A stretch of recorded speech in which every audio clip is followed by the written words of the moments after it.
a rifle left abandoned, 3 live rounds still in the magazine, and a single spent casing echoing louder than the shot itself. The accused? Tyler Robison. The victim? Charlie Kirk, gunned down before a crowd that thought they were safe. But in court, as the evidence piled high, something no one expected unfolded. Erika Frantzve, Charlie's widow, looked the man accused of pulling the trigger in the eyes and forgave him. Why? Was it faith? Was it manipulation? Or does she know a truth that the rest of us have never been allowed to hear? This is breaking. This is raw. And this is the kind of story they don't want you to question. So before we peel back the layers of this case, hit subscribe. Because every detail we uncover brings us closer to answers others would rather bury. And if you believe the truth matters more than silence, share this story because silence protects the guilty. It was supposed to be just another evening of fiery speeches and flashing cameras. Hundreds gathered in the heart of Georgetown, shoulder to shoulder. As Charlie Kirk took the stage, his voice amplified, his presence commanding, his message echoing across the crowd. But at exactly 8:47 p.m., a crack split the night. One sharp, violent sound that silenced laughter in an instant. Some thought it was fireworks. Others prayed it was just feedback from the speakers. But then came the screams. Chaos tore through the crowd. People scrambled, children cried. Security lunged toward the stage because Charlie Kirk had collapsed, clutching his chest. Within seconds, the rally dissolved into panic. Strangers shoved past each other to flee. Families were torn apart in the stampede. Fear blanketed the square like smoke, and on a nearby rooftop, investigators claimed they found the sniper's nest. A rifle, a single casing, footprints leading to a fire escape, and the name they pinned to it, Tyler Robison. But if this story really is that simple, why do so many details still feel wrong? Stay with me. Subscribe now, because every second forward takes us deeper into evidence that it doesn't. Line up, and if you turn away, you'll miss the cracks in the story they want you to believe. Law enforcement moved with lightning speed. By dawn, the name Tyler Robison was plastered across police reports and news alerts. Just 27 years old, arrested in a rundown motel only miles from the scene. They said he matched the description. They said he couldn't outrun the evidence. And the headlines. They came like wildfire. Charlie Kirk assassinated, shooter in custody. In one night, the narrative was cemented before a jury was even seated. Prosecutors wasted no time branding Robison as the villain, a radicalized loner, fueled by political resentment, armed and dangerous. They stacked the charges: first-degree murder, conspiracy, unlawful possession. To the public, the case seemed airtight, too airtight. Because from the very beginning, whispers of contradictions surfaced. Details that refused to fit neatly into the box prosecutors had built. And that's why you need to stay locked in, because the cracks in this story don't just expose flaws in the case. They could expose a cover-up.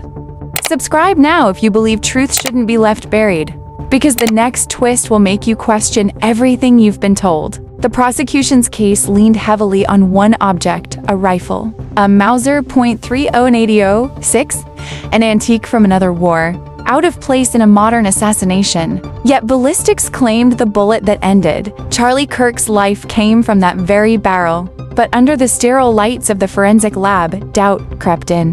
The fingerprints on the rifle? Yes.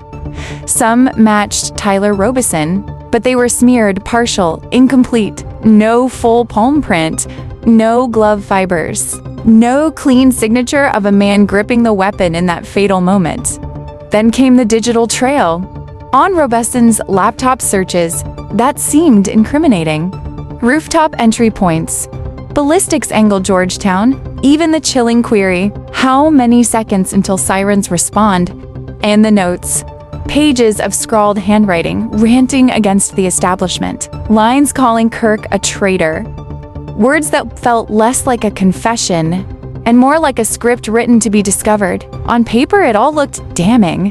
The gun, the searches, the notes. A picture painted in bold strokes of guilt, but every portrait can be forged. Every fingerprint, every file, every word could be twisted. And if this evidence isn't as airtight as they claim, then the truth about that night may be far darker than we've been told. That's why you need to follow this story to the end. Subscribe now, because the deeper we go, the more the cracks widen, and once you see them, you can't unsee them. From the very start, witnesses insisted on a detail the prosecution couldn't explain. They swore they heard 2 shots, not 1. Some described an echo, a second trigger pull that split the silence. Yet only a single casing was ever recovered. Forensic testimony added to the unease. Experts admitted the bullet's trajectory didn't line up cleanly with the rooftop angle. Prosecutors claimed too steep, too sharp. Could the shot have come from somewhere else entirely? And then the footage. Grainy, blurred, but stamped with the time, just minutes after the shooting. A figure that looked like Tyler Robison entering a convenience store miles away. The prosecution dismissed it as coincidence. The defense clung to it like a lifeline. Every contradiction forced one question: if the evidence doesn't line up, then why was Robison still the only man in chains?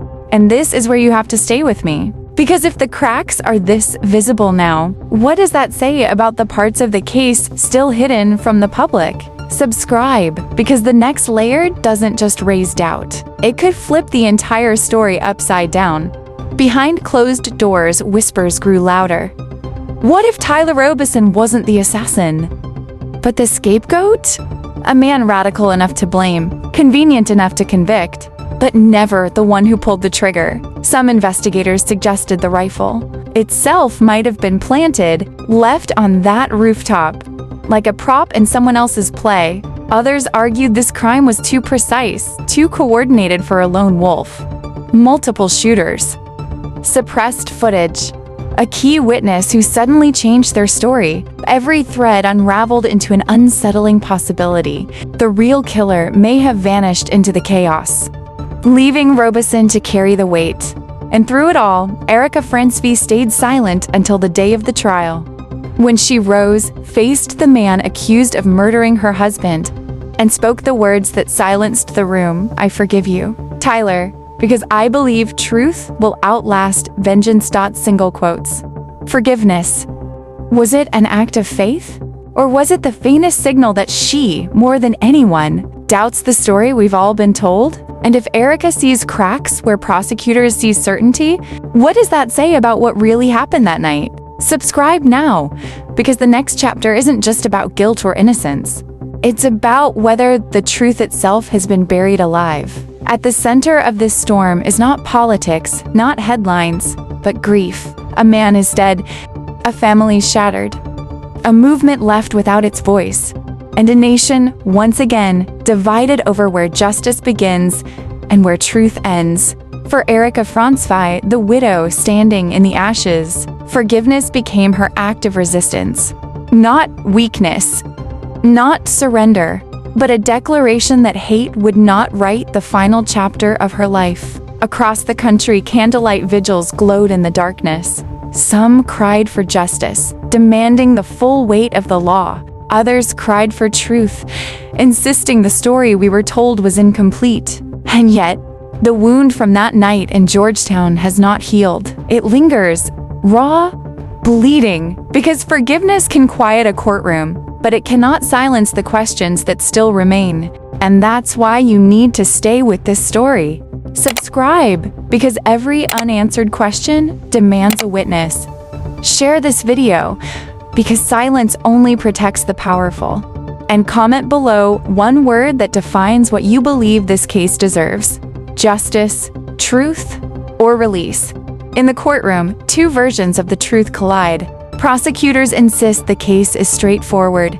Tyler Robison's fingerprints, his angry notes, his online searches, and the rifle abandoned on a rooftop. To them, it's the story of a radical who aimed, fired, and killed. But the defense pushes back hard. They show the alibi footage, the inconsistent ballistics, the missing second casing, and they whisper about the shadow of a second shooter. an unseen hand that may have changed history. Now it falls to a jury to decide whether Robison is a cold-blooded killer or a man trapped in a web of evidence too neat, too convenient to trust. And hanging over every word in that courtroom is Erika Frantzve's forgiveness, a gesture that unsettles even more than the evidence itself. Because forgiveness begs the question, does she know something the rest of us have been denied? Subscribe now, because the verdict may decide one man's fate, but the truth hidden in this case could change how we see justice itself.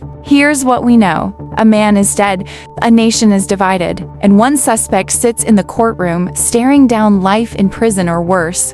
The evidence points toward guilt, but the contradictions refuse to let the story rest. And then there is Erika Frantzve, a widow who stood in the storm and chose forgiveness. Was it faith? Was it love? Or was it the quiet signal that the truth we've been handed is not the whole truth? If the evidence doesn't match the story, then who really pulled the trigger? This case demands more than headlines. It demands witnesses who refuse to look away. Subscribe now, because every chapter we uncover brings us closer to the truth. Share this video, because silence only protects those in the shadows. And comment below with one word: justice, truth, release. Let the world know where you stand.